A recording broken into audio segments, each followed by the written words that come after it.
Yung pagbibigay ba, Kuya Mark, ng pera sa isang politiko o sa isang kandidato sa eleksyon, is that tantamount, Kuya Mark, to plunder? Paano po yun? Kasi ang pagbigay ng pera sa politiko, ang tanong dyan, is it a public funds or a private funds? Lamin natin yan. Pwede ka mabadimanda ng plunder kung ang ninakaw mo na pera ay private funds. May pagnanakaw. Assuming, sabi ko, yes, possible ang private funds. Basta, ang pagkuha ng kwarta is naka-benefit ka sa kwarta na yan.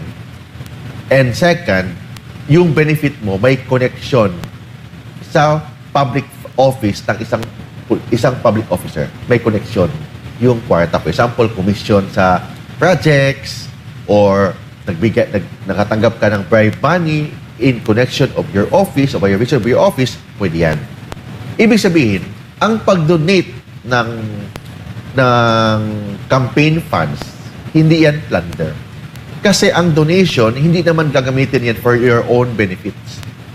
Ang nakalagay sa batas, you have pecuniary in a benefit, you acquired benefits sa funds na yan, directly or indirectly in bribery, direct or indirect bribery. Yung funds na yan, pwedeng public funds or pwedeng private funds, but kailangan that funds must have nexus to the performance of the office of the public officer. So, tanong dyan, ano ba, for example, let's talk about a senator. Ano bang trabaho ng senador?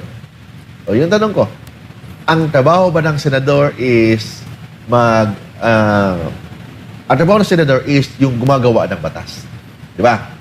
For example, ang senador na yan gagawa ng batas, bigyan mo siya ng 100 million. Bigyan mo siya ng 100 million para gagawa siya ng batas about isang bagay. That is tantamount to plunder. Kasi in connection of his function, in connection of his office.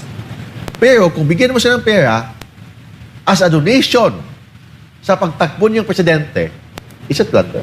No. Bakit? Ang pagbigay mo ng pera, hindi naman yan for hindi naman siya naka-benefit doon. And second, hindi naman yan in connection of his office. Kung hindi, gagamitin yon sa politika. So is it plunder? No. Maybe violation ng election law kung hindi mo i-declare sa SOSE mo. But hindi yan matatawag na plunder because ang plunder, very clear. Misappropriation of public funds. Pera ng government, ninakaw mo. Misappropriation of public funds. Second, any money, pwedeng public money, pwedeng private money, kickbacks or commission sa government projects, or money na natanggap mo by reason of your office. Ibig sabihin, yung benefit mo sa kwarta na yan, may connection sa iyong opisina.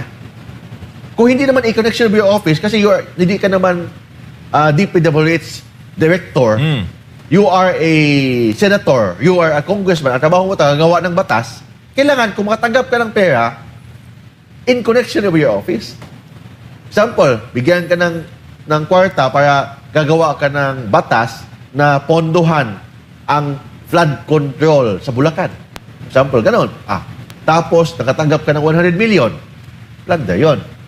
Pero kung hindi naman ganoon ang eksena, ang dahilan, binigyan ka ng pera para gamitin sa eleksyon, is it in connection of your office? No.